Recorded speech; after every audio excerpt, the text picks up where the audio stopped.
भारत के राजनीति में कुछ नाम ऐसे भी हैं जो सिर्फ नेता नहीं बल्कि समाज के दबे कुचले लोगों की आवाज बन जाते हैं। आज हम ऐसे ही एक महिला के बारे में जानेंगे जिन्हें दलितों की बेटी के नाम से जाना जाता है, जिन्हें आज भी लोग उनका नाम लेकर नहीं बल्कि बहन जी कहकर बुलाते हैं। जी हाँ, हम बात कर रहे हैं मायावती जी के बारे में, जिन्होंने उत्तर प्रदेश के राजनीति में तहलका मचा दिया था। मायावती ये कोई नाम नहीं, ये कोई नेता नहीं बल्कि एक बुलंद आवाज है।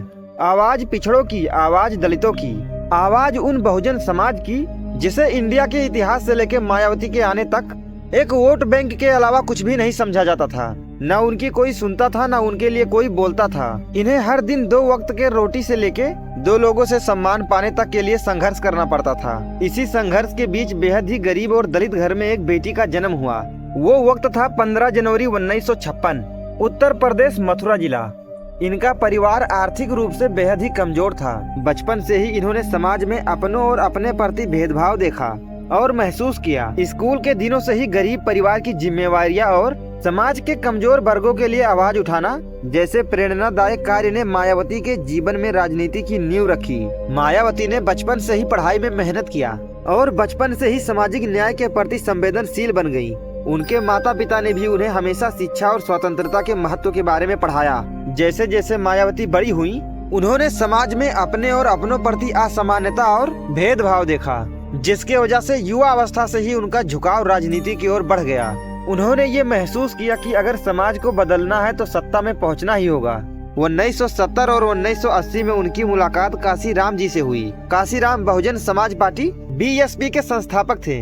काशीराम ने मायावती में नेतृत्व की क्षमता देखी और उन्हें अपने पार्टी में शामिल भी कर लिया, जिसके बाद मायावती बन गई दलित राजनीति के सबसे प्रभावशाली नेता। इस दौरान उन्होंने पार्टी के अंदर संगठन मजबूत किया, गांव-गांव, शहर-शहर जाके दलितों और पिछड़ों के समर्थन को एकजुट किया। शुरुआती वर्षों में चुनाव लड़ना इतना आसान भी नहीं था, कभी हार कभी जीत, लेकिन उन्होंने अपने समाज के प्रति लड़ाई कभी बंद नहीं किया। मायावती की सबसे बड़ी ताकत थी उनका धैर्य और जनता के बीच जाने की रणनीति। वो जनता की आवाज बनकर हमेशा चुनाव में अपने विरोधियों को चुनौती देती रही। मायावती ने पहली बार 1995 में उत्तर प्रदेश के मुख्यमंत्री का पदभार संभाला। फिर वो 1997 में, 2002 में और 2007 में भी मुख्यमंत्री बनी, जिसके दौरान उन्होंने दलितों और पिछड़े वर्ग के लोगों के लिए शिक्षा और छात्रवृत्ति योजनाएं लाई, महिला और दलित सशक्तिकरण योजना लाई, सामाजिक न्याय और आरक्षण में सुधार किया, गांव में बुनियादी सड़क, पानी और बिजली का काम किया। 2007 में इनके पार्टी ने अकेले बहुमत से जीत हासिल किया और ये उनका सबसे प्रभावशाली कार्यकाल माना जाता है। मायावती ने सत्ता में रहते हुए समाज के कमजोर वर्ग के लिए कई बदलाव लाई, जिससे जनता में इनकी लोकप्रियता बढ़ती गई। लेकिन कुछ सालों के बाद हर नेता की तरह मायावती को भी विवादों का सामना करना पड़ा, जैसे कि स्मारक और मूर्तियों के निर्माण में भारी खर्चा, आय से अधिक संपत्ति का मामला, पार्टी के बाहर और भीतर आलोचना होना। फिर भी उनका जनधार बहुत ही मजबूत रहा। दलितों और पिछड़े वर्गों के बीच उनका लोकप्रियता कभी भी कम नहीं हुआ। मायावती ने समय समय पर राजनीति रणनीति बदली, कभी गठबंधन किया तो कभी अकेले चुनाव लड़ा।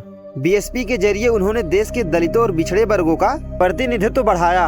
हालांकि उन्होंने कई बार सीधे मुख्यमंत्री पद के लिए चुनाव नहीं लड़ा, लेकिन पार्टी के भीतर उनकी शक्ति हमेशा बनी रही। हाल ही में मायावती ने 9 अक्टूबर 2025 को लखनऊ में एक महा रैली बुलाई। इस रैली में लगभग 5 लाख लोग इकट्ठे हो गए, जिससे देख के पूरा भारत अचंभित हो गया, क्योंकि हाल के 4-5 सालों में भी कोई भी नेता सत्ता में रहते हुए भी इतना बड़ा भीड़ नहीं बुला पाया था।